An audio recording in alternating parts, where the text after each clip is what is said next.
meeting. Here with me are members of the leadership of the National Transition Committee of the Labour Party. The National Transition Committee of the Labour Party is a group of fully paid up members of the Labour Party and the Obedient Movement who have contributed immensely to the development of the Labour Party throughout the years. Many of us in the National Transition Committee are gubernatorial candidates of the party, and some of us contested for different legislative offices in the national and state under the party. The National Transition Committee emerged after many all-inclusive stakeholder meetings following the end of the tenure of the Abure-led ESCO and the crisis which his corrupt and illegal administration imposed on the party.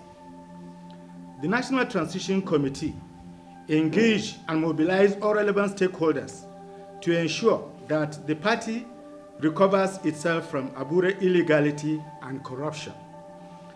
That process bore fruit as INEC, the regulator of political parties in Nigeria, informed Barrister Abure that his tenure had expired and have made diligent effort not to recognize him as a chairman of the party at every meeting of the heads of political parties. In fact, INEC had on occasion asked him to vacate the chair meant for chairman of Labour Party. These interventions by the National Transition Committee has culminated in the meeting of the National Executive Committee of the Labour Party in Umuahia. We want to state unequivocally that the National Transition Committee, facilitated by the Nigeria Labour Congress, as the trustee of the Labour Party, fully accepts and commend the decision of the NEC of Labour Party in its meeting of September 4th, 2024, held in Umuahia. We fully support the setting up of a 29-man committee, caretaker committee, to prepare and conduct democratic congresses to elect party leadership at the world, local government, state, and national levels, in line with the Labour Party Constitution and the Electoral Act 2023.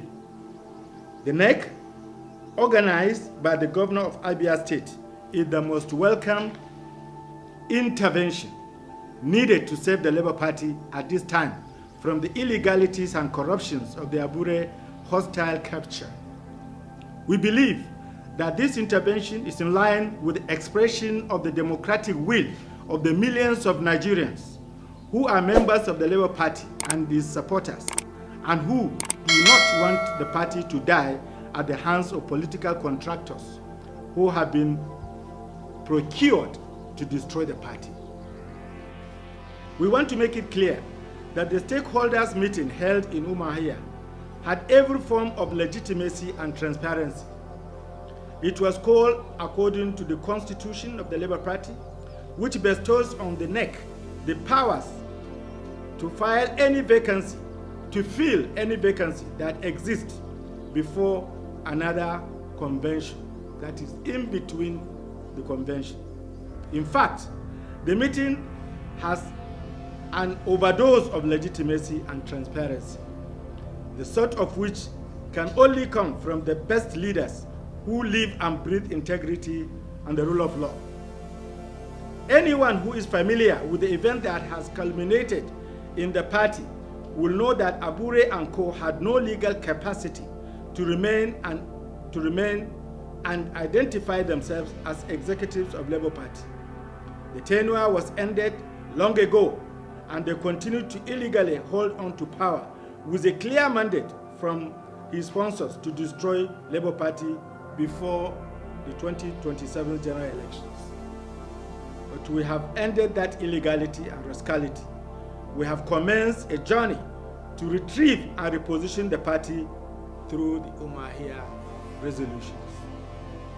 We should not forget that our party was thrown into an all-time low by the greed and desperation of one man and his few co-travelers who want to be undemocratic leaders in a democracy. elected leaders without election and due process. Abure and his cohort violated court judgments and regulatory agreements signed by both the party and INEC. Unfortunately, they led our party to a dead end where for 3 months the Labour Party existed without INEC recognized leadership from June 9th, 2024 till September 4th, 2024 at the Umuahia meeting. The meeting at Umuahia is constitutionally valid based on the provisions of the Labour Party constitution. There is this popular saying that goes like, pride comes before a fall. But in the case of Julius Abure, we will say, greed comes before a fall. Nobody knows Julius Abure before the 2023 general election. Abure became a known figure when Peter Obi joined the Labour Party with his obedience army. Yes, we have to accept the fact that he worked tirelessly with Mr. Peter Obi. Abure was everywhere with Mr. Peter Obi, campaigning with him, going to seminars with him, to the point that he even traveled outside of the country to campaign and solicit for campaign donation. Obedience loved Abure. They defended him when Lamidi, Apapa and Arambibi were doing everything to ridicule him. Of course, they love him just like they love Mr. Peter Obi, just like they love the Labour Party, just like they love everyone that wants a new and a better Nigeria. And of course, Mr. Peter Obi equally loved Julius Abure. He worked with him tirelessly, defended him when Lamidi, Apapa and co were trying to ridicule him. After the presidential election and the court proceeding, Julius Abure was embroiled in corruption allegations. He was alleged to have misappropriated Labour Party funds in the tune of 3 billion naira. Even in the midst of this, Mr. Peter Obi did not throw him under the bus. Peter Obi rather called for an independent audit into the Labour Party account. Obedience have come to love the Labour Party, and they expected the Labour Party to pick up from where they stopped in the 2023 general election and become the biggest political party in Nigeria, not just only Nigeria, but Africa. Abure, as the national chairman of the Labour Party tenure ended on June 8, 2024. He was saddled with the responsibility of conducting an expansive convention. The convention will see Labour Party having an executive from the world, the state and the national level. Everyone was excited to see that expansive convention. The Obedients were excited. They wanted to take part in the building process of the Labour Party. Obedients both home and abroad were interested in that convention. But Julius Abure had his own ideas on what his own convention would be like. He called for a convention to be held in Abia State, but Governor Alex Oti refused that convention to be held in Abia State. He went to Newi and held that convention. That convention is a sham of a convention. It is not recognized by INEC and the Labour Party because that convention returned Julius Abure National Working Committee as the executive leadership of the Labour Party. He excluded many people from participating in that convention. Abure has no right to do what he did, but because of greed, he wanted to hold on to power at the detriment of the Labour Party. Abure greed created a lacuna in the Labour Party, and Labour Party had a leadership problem. INEC refused to recognize Julius Abure as the chairman of the Labour Party. INEC declared a seat of Labour Party vacant whenever there was a meeting of political parties in Nigeria.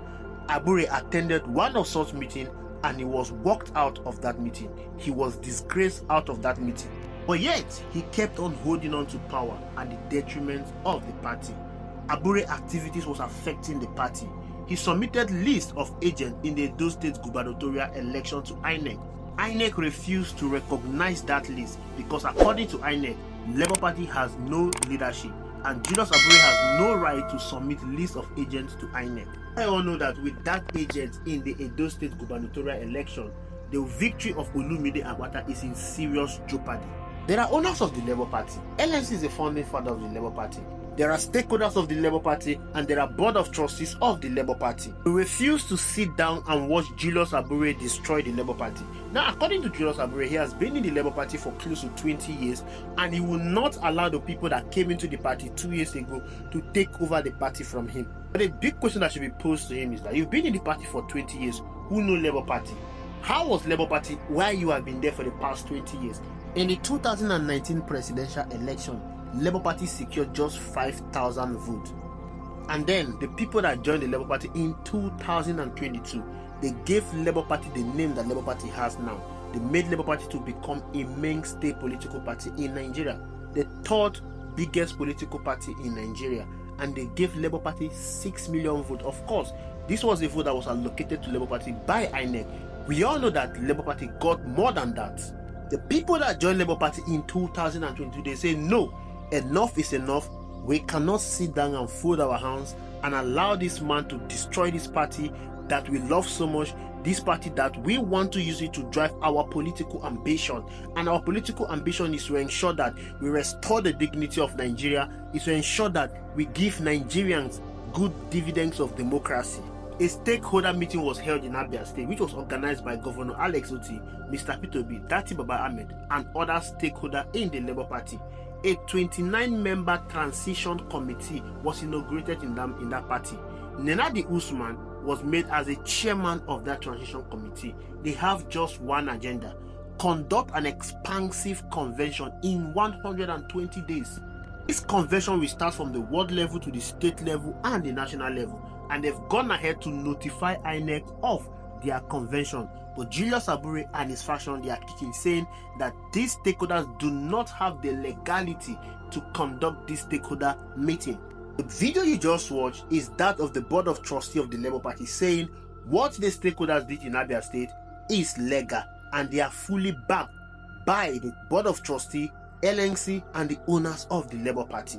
This signifies one thing: the Labour Party is fully giving Mr. Peter Obi the support to take over the structure of the Labour Party.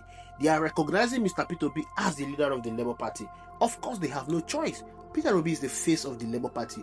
Without Peter Obi, there will be no Labour Party. They are simply recognizing the work that Mr. Peter Obi has put into the Labour Party, making the Labour Party what it is today. They are simply giving Mr. Peter Obi the backing to ensure that he repositions the Labour Party to become the biggest political party in Nigeria and Africa as a whole. It's been long coming. Many Obedient have advised Mr. Peter Obi to leave the Labour Party and go create his own party. Peter Obi is a wise man.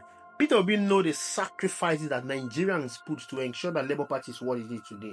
Creating a new political party is just like starting afresh.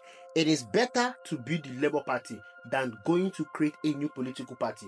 And he was patient with Julius Abure. He was patient with those that were creating crisis in the Labour Party to see if they will realize their mistake and join him in building the Labour Party. But no, greed blinded their eyes. As it stands now, Julius Abure is going to go down as a very greedy man in the Labour Party.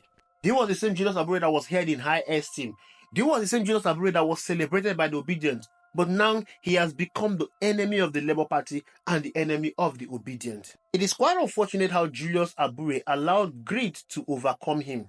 Maybe he was playing to a script. Maybe he was being bankrolled to ensure that he destabilized the Labour Party ahead of the 2027 general election. But as it stands now, Labour Party is going to be that great political party that we love so much. I worked tirelessly for the Labour Party in the 2023 general election, and I'm not going to allow my sweat to go down the drain.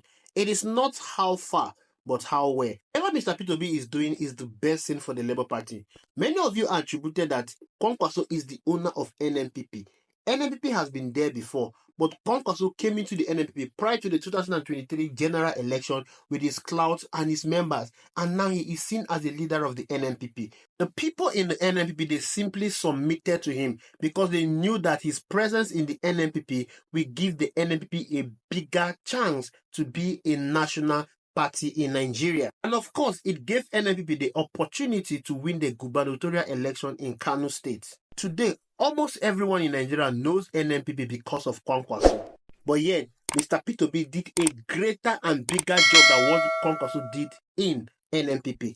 And yet, some people are there saying that they will not allow Mr. Peter Obi to take over the party. But